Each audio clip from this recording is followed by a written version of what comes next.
আলাইকুম, সবাই কেমন আছেন? আলহামদুলিল্লাহ আমরা ভালো আছি। আমি এখন নর্মাল, সবাই বেশার কম সবাই রান্না করতে পারে, মা খালারা সবাই রান্না করতে পারে। আমরা সরিষার তেল ছাড়া রান্না খাই না। এখন আমি হলাম নর্মালি যে বাচ্চারা করতে পারে না, রান্না করতে পারে না, স্টুডেন্ট, বাবা মার থেকে অনেক দূরে থাকে, তারা একটু রান্না করে খেতে চায়, তাদের উদ্দেশ্যে এই রেসিপিটা শেয়ার করতেছি। প্রথমে মুরগির মাংস কেটে ধুয়ে নিয়েছি, এখন আর একটু ধোয়া দিতে হবে, অনেকক্ষণ ধুয়ে রাখা হয়েছে। এখন হলো প্রথমে একটু কাটা পেঁয়াজ দিয়ে দিচ্ছি,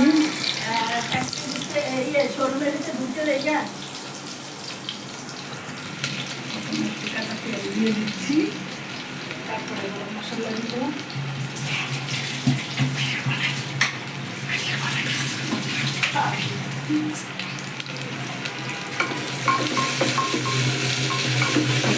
কাটা পেঁয়াজ একটু দিয়ে নাড়াচাড়া দিয়ে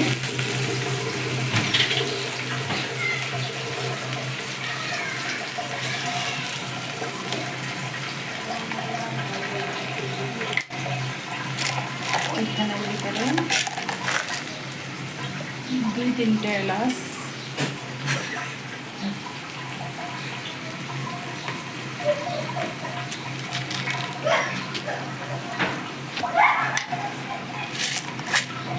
দুই তিনটা লং,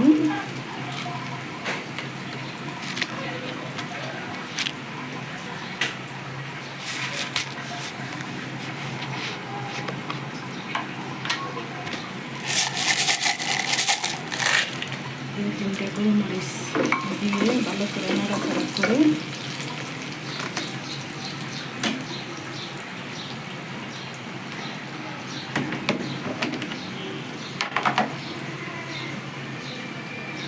এক চা চামচ আদা বাটা,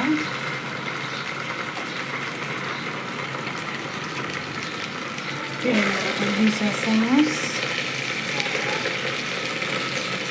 জিরা বাটা 1 চা চামচ,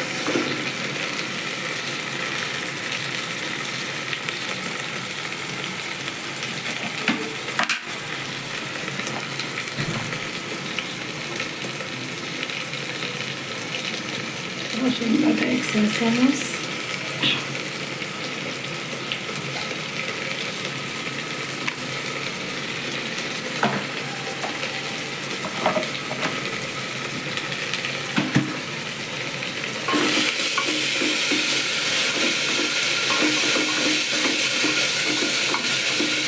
ভালো করে নেড়ে চেড়ে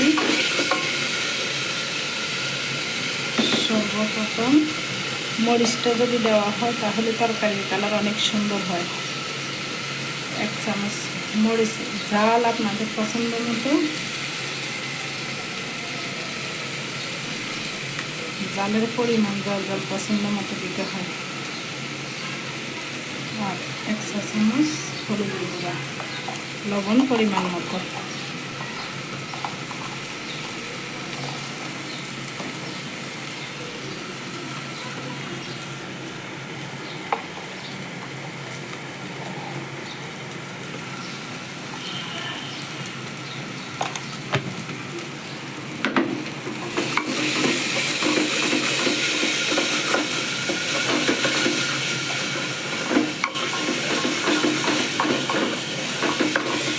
যেহেতু পেঁয়াজের পানি থাকে, আদাতে পানি থাকে, রসুন বাটা পেস্টটা কষানোর সময় পানির প্রয়োজন হলে দেবেন, প্রয়োজন না হলে দেওয়ার কোনো প্রয়োজন নেই।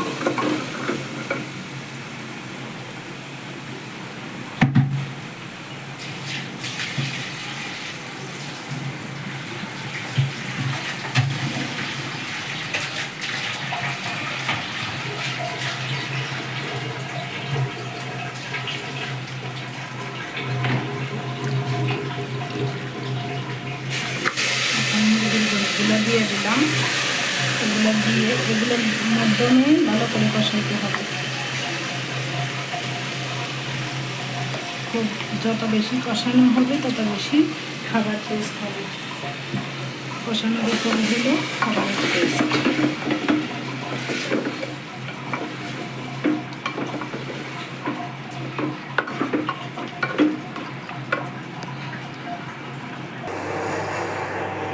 এভাবে কষাইতে হবে। আমি হলাম এই পাশে হলাম গরম পানি দিছি চুলায়, কষানো শেষ হবে তখন গরম পানিটা দিয়ে দিলে এই কষানোর ভিতরে দেখেন মুরগি ছুটে যাচ্ছে। দেশি মুরগিটা খুব ছোট, যার ফলে তাড়াতাড়ি সিদ্ধ হয়ে গেছে। আমি কুকারে বসাইছি, ভাবছি দেশি মুরগি শক্ত হবে তাই কুকারে দিছিলাম, কিন্তু এখন দেখতেছি যে না, কুকারে দেওয়ার প্রয়োজন ছিল না, তাও আমি কুকারে দিলাম। এখন শীষ দিব না আর কি, ভালো করে কষাইয়া পানি দিয়ে দেবো। এটা হলো তেলের উপরে যখন এসে যাবে, কষানো হয়েছে এটা বুঝবেন তেলের উপরে এসে গেলে। এই দেখেন কি সুন্দর হয়ে তেলের উপরে ঘুরতেছে, তেলের উপরে এসে গেছে। এখন আমি আর কিছুক্ষণ নাড়াচাড়া করে পানি দিয়ে দিব।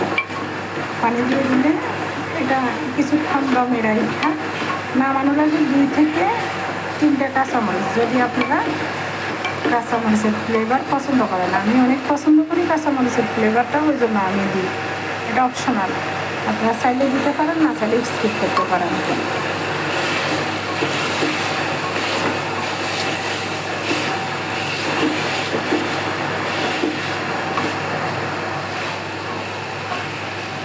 এটা আমি মনে করি একটা বাচ্চাও রান্না করতে পারবে, খুব সহজ। নর্মাল মুরগি রান্নাটা অতিরিক্ত কিছুই ভালো না, অতিরিক্ত কিছু ভালো না। আমি অতিরিক্ত মশলা দিই নেই, হালকা তেল। আমাদের সয়াবিন তেল রাখা আছে ভাজা পোড়া খাওয়ার জন্য, আমরা ভাজা পোড়া খাই। আমাদের বাসায় সবাই ভাজা পোড়া সবসময় খায় না, মাঝে মধ্যে মেহমান আসলে প্রয়োজন হয়। আবার মাঝে মধ্যে আমাদের বাসার সবাই একটু ভাজা পোড়া বৃষ্টি বৃষ্টি হলে তখন খেতে চায়, তখন এর জন্য সয়াবিন তেলটা রাখা। কিন্তু বিশেষ করে আমরা সরিষার তেলে রান্না করি, আমরা সয়াবিন তেল রান্না খুব কম করি।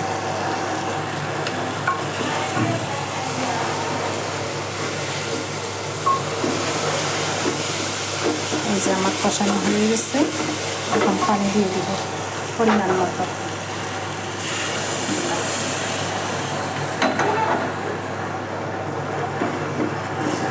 প্রথমে পানিটা দেওয়ার পরে কালারটা খুব বাজে হয়ে যাবে, দেখে ভয় পাবেন না। তারপরে যখন দমে বসায় রাখবেন তখনই আবার উপরে তেল উঠে যাবে, দেখতে খুব সুন্দর লাগবে। এটা যখন দমে বসাইয়া রাখবেন তখন অটোমেটিক এটা হলো আমাদের যেহেতু সারা বাংলাদেশে গ্যাসের সমস্যা, যার জন্য সিলিন্ডার রাখতে হয়। এটা হলো সিলিন্ডারের গ্যাস, এটা হলো লাইনের গ্যাস, একটু একটু আসতেছে।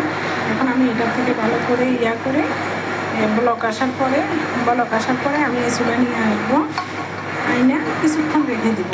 তারপরে আমার রান্না কমপ্লিট হয়ে যাবে, কারণ অলরেডি আমার মুরগিটা সিদ্ধ হয়ে গেছে। এই যে দেখেন মুরগি সিদ্ধ হয়েছে, বুঝবেন কীভাবে? এই যে দেখেন রান্নার গোড়ার থেকে এটা ছুটে আসবে। তখন আপনারা যদি মুরগিটা কীভাবে কাটা হয়েছে ওইটাও দেখতে চান, আমাকে কমেন্টে জানাইন, তাহলে আরেকদিন যখন কাটবো তখন আপনাদেরকে কাটাটাও দেখা দেবো আমি, ইনশাল্লাহ। এভাবে রান্না করলে আপনি আমি জানি আপনি উপকৃত হবেন। যে পারেন না, আর মা খালা চাচি এদের তো শেখানোর কোনো কিছুই নেই, এদের থেকে উল্টা আমাদেরই শিকার আছে। এরা আমাদেরকে এদের থেকে শিখে, আমাদের যতটুকু রান্না এদের থেকে শিখা। কোনো মা খালা চাচি আমাদের রান্না দেখে হাসবেন না বা কোনো রকমের করবেন না। আমি আপনাদের উদ্দেশ্যে রান্নাটা করি নাই। আপনারা জানেন, আমরা জানি আমাদের কিছু ছোট ছোট ভাই বোন ছেলে মেয়ে বাবা মার থেকে অনেক দূরে থাকে, এরা রান্না করে খেতে পারে না। তো তাদের উদ্দেশ্যে এই রেসিপিটা শেয়ার করলাম। এই যে দেখেন অলরেডি তেল উঠতে শুরু করেছে। তো এটা যখন হয়ে যাবে, পুরোপুরি রান্না কমপ্লিট হবে, এটা চেহারাটাও অন্যরকম হয়ে যাবে। আমি আপনাদেরকে রান্না শেষ হওয়ার পর দেখাবো, কোনো সমস্যা নেই। এ পর্যন্ত, আল্লাহ হাফেজ।